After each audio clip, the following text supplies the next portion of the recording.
All right, I am here at the 62nd General Conference session in St. Louis, Missouri, and this is a part of a series of conversations I've been having with folks who are here about Adventist history, but also about what's going on at the session, and it's especially beneficial, I hope, for folks who couldn't make it to St. Louis. I'm here with Kevin Burton, who is a friend of the podcast. He's been on several episodes before. He's got an upcoming book that we're going to be talking about here in just a few moments.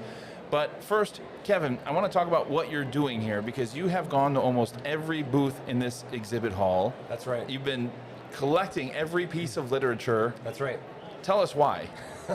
Well, for several decades now, at the Center for Adventist Research, which is at Andrews University, it's a very comprehensive archive, we have gone to the General Conference sessions and gone to every booth and collected all of this literature to have a record and a snapshot of Adventist history in a global perspective in that moment. And so I've only got 3 booths left to go, and so I'm going to make it. I now have confidence that I will. And give them an idea. How many booths do you think are here? Well, the numbers go into well into the thousands. I mean, it's over 3,000 maybe. I can't remember for sure. Over 2. Yeah. But some of them are bigger and they take up more booth space. So how many are actually here? I don't know. Right. Many hundreds. Yes. And we're taking every single piece of literature, like all the business cards from every single person there, whatever they've got, and if there's books or things that we don't have that we can purchase for the archive, we'll do that as well. So yes. So you're talking about even if it's a soft cover and a hard cover, you're going to get both. We're going to get both. Version of it. We try to get every different edition, every different cover, variants, etc. of the book, every different language. Okay. Yes. And you anticipate doing this in 2030 as well in Indianapolis? Yes, but I have a better method already envisioned. I'm going to have a wagon. And I want to get a box with the different folders and have 2 boxes in that wagon and literally start putting everything directly into folders as I go. That makes sense. It'll make it a lot easier on my back and body. Yes. But it will also make it easier when we start to process this stuff, because then things are getting mixed up now because I've just got it in bags. Right. So it'll take us a while to go through and sort it all. Okay. Yeah. Well, that leads me to my strategy for 2030, which is I'm going to get a booth, which are a little bit pricey. Yeah. And then I am just going to bring as many books as possible, and they will all be $100 each. And I'm going to pay for my entire trip just from Kevin making one visit to my booth. That's what a scheme. There you go. Yeah. All right. Already looking at loopholes, and nobody else try that. All right. This is. I got dibs on this one. Find your own scheme to pay for General Conference session. Anyways, I'm very happy you're here. Yeah. What's been your impression of the session so far? This is, by the way, we're recording this on Friday, so it's nearly over. This is the second Friday, nearly over. Tomorrow is I think it's the big Sabbath. Both Sabbaths are big, but tomorrow is the Parade of Nations, which is always a highlight for folks. The nominating committee is done. I want to say church manual's done. I don't know what else. There's not that much left on the agenda for the business. Yeah. But what's been your impression so far? Yeah, great. This is my second GC. I was at Atlanta in 2010. Oh, wow. Okay. And back then, I didn't really know a whole lot of people, but the big difference for me personally is that now I'm seeing friends from all around the world, because over that, the 15-year period, I've gotten to know people from around the world some. And so it's wonderful to see so many different people I know and get to catch up a bit. And sort of have that experience. And so for me personally, it's really great. Yeah, absolutely. Yeah. Did any of these decisions on the floor affect the Center for Adventist Research or the White Estate at all? I'm sure they do. We lost, the White Estate lost Super Moezi. He is now an associate publishing director. I saw that. And going to the GC. And so there's going to be a little bit of shifting and moving around from some people, but not my staff at Andrews specifically. Okay. So I'm not aware of any sort of major changes that's going to rock my boat. Okay. Yeah. I saw there's always some, I don't know if it passed or not. The odd thing about being in communications at the General Conference session is how little I actually pay attention. Sure. In 2015, when they had the big vote of women's ordination, that whole discussion, I was sitting there, I was listening to every word, I was taking notes and all these sort of things. Yep. And then now that I'm actually covering the General Conference session in communications, I don't know what happens on the floor so much, because I'm taking photos over here, or, recording this podcast or whatever. Yeah, I've been living in the exhibit hall the entire week, trying to get to all those booths. Exactly. It takes a long time, actually. Yeah. This is a festival of booths for you. For sure. And you talk to everyone at every booth, so it's kind of neat to get to know what they're doing. Yeah, so. Definitely. So I'm saying I don't know. I know something was brought up about church manual inserting something about how the local church board is designed to kind of help promote the reading of Ellen White. But these things don't really directly affect you guys at Carr. To be fair, Frank, honestly, I don't know what happened exactly. So Yeah. I'll find out in a few days. Maybe there is a thundercloud coming my way. Yeah. Not a thundercloud, but like some major change. I don't think so, though. I don't think so either. I don't Yeah. think so either. But if this if such a resolution, I don't know if it passed enough, it leads to people reading Ellen White more, all the better. All the better. And I imagine you going around and visiting these different booths helps in establishing those personal connections. For sure. This can help open up avenues of dialogue, or maybe they say, my grandmother has something, of interest. That has happened. And if nothing else, just about everyone has been super excited. They're like, oh, wow, really? You're doing that? Because we're helping to preserve their legacy of their ministry, Exactly. right? And so I've had just overwhelmingly kind responses, and they get to know a little bit about the work we do with every place I go. Absolutely, absolutely. And there's so much history left to tell. Yesterday I had lunch with the granddaughter of a man who almost became General Conference president in 1990. Oh, wow. George Brown. Okay. And he was offered and he declined. That's right. Which is a rare thing, I would think. It is. He would have been the first black General Conference president. Yes, he would have. And, I was just talking with her. And she's like, everybody asked my grandfather, why did he turn it down? Why did he turn it down? And for him, it's not a big deal. And it was just, he didn't feel that God called him to become General Conference president. I guess that's all it takes. It's all it takes. And I was like, yeah, but that's a really rare That's a rare thing. Right?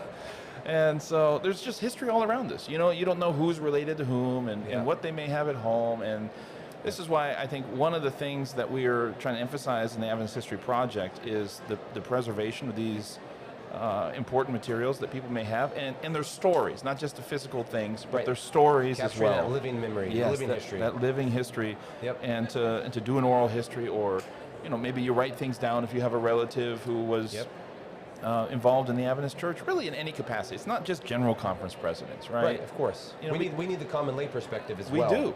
We do. Absolutely. The view from the pews. That's right.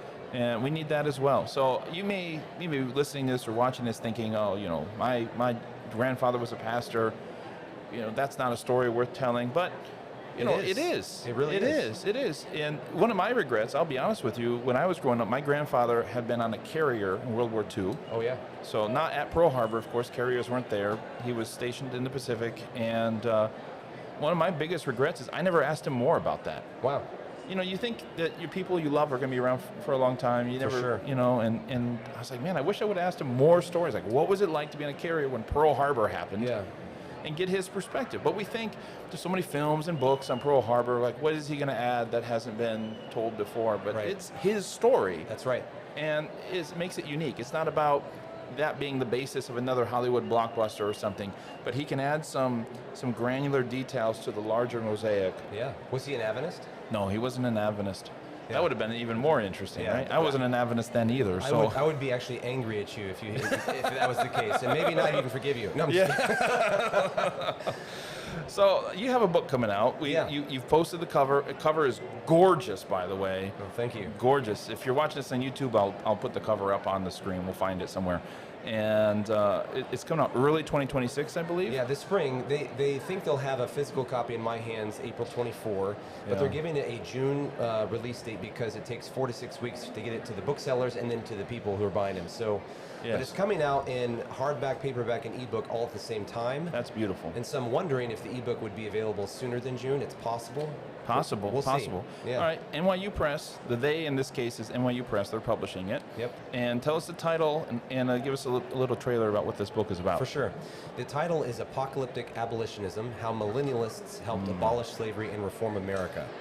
And it tells a story about how the Millerites were involved in the anti-slavery movement, and to a degree and to a level that actually permanently shaped the entire anti-slavery movement, and it helped abolish slavery and really change the course of American history.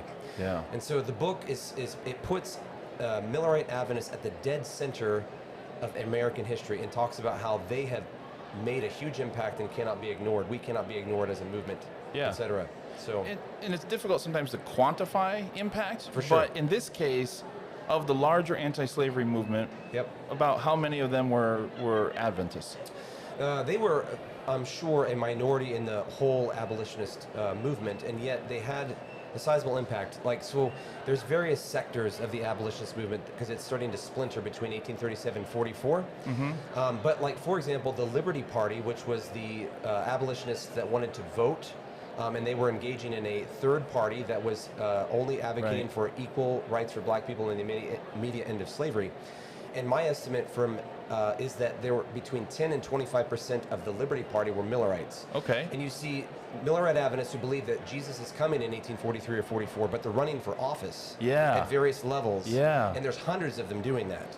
Wow. And so it's a fascinating thing to think about them doing that, because it's counterintuitive almost, right? Yeah. Right. Yeah. And So- that's kind of how William Miller started too, right? Jesus is going to come, he'll solve these social problems. But then he becomes an abolitionist, and he starts to realize that if we want to prepare to meet Jesus, we have to start combating sin in all forms. Yeah. But see, the thing is that most people don't understand is that in America, even in the North, and especially in the North, most Christians would not admit that slavery was a sin. And so the abolitionists were going around, and their primary objective was to show, first of all, that slavery is a sin, and convincing people that was difficult because it had been around for millennia, and most of the slaveholders in the South were Christians, and so how could it be an evil thing? Right. And so when William Miller becomes an abolitionist in the fall of 1833, he is convicted that slavery is a sin, and so therefore, if you're about to meet God and face the judgment, you need to be prepared, and you need to try to prepare and help convert as many people as possible and save as many people as possible, and just prepare the world for this. Yes. So this does involve social change. It does involve political change. Right. Right? And so what was the catalyst to William Miller changing his views by the fall of 1833? Yeah, that's primarily through the agency of Henry Jones. Henry Jones was the very first minister to convert to Miller's theory. He starts to correspond with William Miller in December of 1832, and they correspond for well over a year before they meet in person. And Henry Jones becomes a Millerite, if you will, although he never accepted the dates that Miller had. He was a general, non-specific time, Adventist, and there were so many thousands of them that were like that never accepted any date. And that's an important distinction, by the way. For sure. We don't assume that every Millerite just agreed with every single thing William Miller was saying. It was a very diverse movement. The Great Disappointment was something that impacted people in a variety of different ways. Yes. And so Henry Jones becomes a Millerite, but then shortly that leads him into abolition. He had been supporting colonization, this sort of project where you want to rid America of black people by sending them to Africa. Yeah, and that was seen as, rid is a strong word. They saw this as a maybe a humane solution to not have them endure in slavery. Of course, they're trying to spin it in a positive way, right? But they don't want black people to live in America. They don't think it'll ever work for them to do that. And they're primarily sending free black people out of America, not slaves. And so it was only ever ostensibly about gradually ending slavery. And so Jones and all the other abolitionists, they end up leaving colonization. A lot of them leave colonization, and the colonizations are like the enemy number one for abolitionists. Yeah. And so Jones will become an abolitionist, and then he starts to talk with Miller about these things and debate him over these issues. And when they finally meet in person in the fall of 1833, Miller walks away an abolitionist. Wow. Yeah, and he starts to sell his tract at the American Anti-Slavery Society headquarters in New York City, and he corresponds with other people, and he starts to try to go to abolitionist Baptist congregations, etc. And so from that point, Millerism starts to spread primarily through abolitionist networks and circles. Wow. So what was the argument that Henry Jones used, or I should say the main argument? I'm sure he tried multiple different ways. Sure. But because again, I think the default for many Adventists today is that our apocalyptic bent precludes social responsibility. For sure. So we're still today somehow kind of where William Miller started. Yep. William Miller moved on from that. So how does Henry Jones convince Miller? What does he say that convinces Miller? Yeah, that's great. So Miller was of the sort of persuasion and idea that this is political, so Christians should avoid Stay out of politics. Stay out of politics. And he thought, well, Jesus is coming in about 1843. He's going to solve that problem. So we don't need to do anything about it. That was Miller's perspective. And Jones counters that by saying, yes, it is a political issue. However, I'm combating the religious side of that problem. I'm working through the churches to try to get them to wake up to realize that this is an evil and it's a sin, and it is going to prevent them from spending eternity with Jesus. Yes. And so he was able to convince Miller that it was a sin. Yes. And that it's a moral issue. And so the thing is that people need to understand even today is that social and political issues are inseparable from religious issues, right? Mm-hmm. And so we need to be careful with politics and avoid like a partisan loyalty extreme, you know. But we cannot avoid political issues. It's impossible. Right. Right. And so I think Henry Jones was able to convince Miller that that was the case, but he was talking about it from a religious or moral standpoint rather than like a straight secular political standpoint, if that makes sense. Yeah. And so then does the implication become, because this is a moral issue and because Jesus is coming soon, we want to address moral issues? Is the concern for the welfare, for the salvation of the slave or the slave owner, or both? It's both. Yeah. Absolutely. The Millerites are wanting to try to save as many people as they can, right? And so from their perspective, this is all about preparing to meet Jesus. Okay? Yeah. So we use the word prepping today as a sort of shorthand for apocalypticism. Yeah. This is prepping, but not what typically comes to your mind in today's context, right? Right. And so it's all about trying to save as many people as you can, and as you're doing that, you're helping to reform society. Yeah. They wanted to provide a preview as much as possible about what heaven would be like as well. And so the Millerites were arguing that heaven is not going to be a racially segregated space, but almost every white Christian thought it would be. Yes. And so they are integrating their worship services racially, and they're trying to actually show in that experience while they're on earth what it's like, a little bit of a preview of what heaven's going to be like. I love it. It's a trailer for the movie to come. That's exactly right. Yeah, and I love that you use the word prepper here, because when we think of preppers today, we think of people who are building bunkers in the back of their property. Running to the hills. Yeah. For them and their family. That's right. And it's like, I've got enough food, I've got enough supplies, good luck everybody else. Exactly. But for those who are apocalyptic Christians like the Millerites, it's like we're concerned about not only saving ourselves. Everybody. Yeah, we're not trying to bunker down here until Jesus comes. Yeah, we want others to be saved too. That's right. And it's not this kind of inherently, I'm only worried about me and mine kind of attitude. For sure. But this audacious mission to try to persuade the entire world to be saved. I mean, it's crazy when you think about it. Like, how far did you think you were going to get? But they were captivated by this mission. Yeah, for sure. And I think it's a great challenge for us today. What are we doing to prepare in all of these kinds of ways to meet Jesus? Right? Yeah. And so, I think it's inspiring what they did. Yeah. Obviously, you're going to go beyond William Miller. This isn't all just about William Miller in this book, right? It's a wider look at the issue. It's coming out next spring. And anyone who's paying attention to, obviously, Kevin's own social media channels, I'm sure Carr is going to talk about it maybe a little bit when it comes out. And of course, we here at the Adventist History Project are gonna let you guys know when this book is available for pre-order, or the ebook is out, hardcover, softcover, whatever. Is there going to be an audio version? Do you know? If it sells well enough, I would love for that to be the case. Of course, that would be amazing. But it's coming out hardback, paperback, and ebook day one. And then there is the opening and possibility for it to be translated in other languages, as well as audiobooks and other forms. Currently, right now, there's a QR code. We can't do pre-orders just yet. It's a bit too early. But if you want to be notified about when it's available for pre-order, you just go to the QR code, put your name and email there, and then you'll get a notification. Great. I think we can put a link for that. That'd be awesome. in the show notes. So that'll be super easy. Look, I have not read this manuscript yet.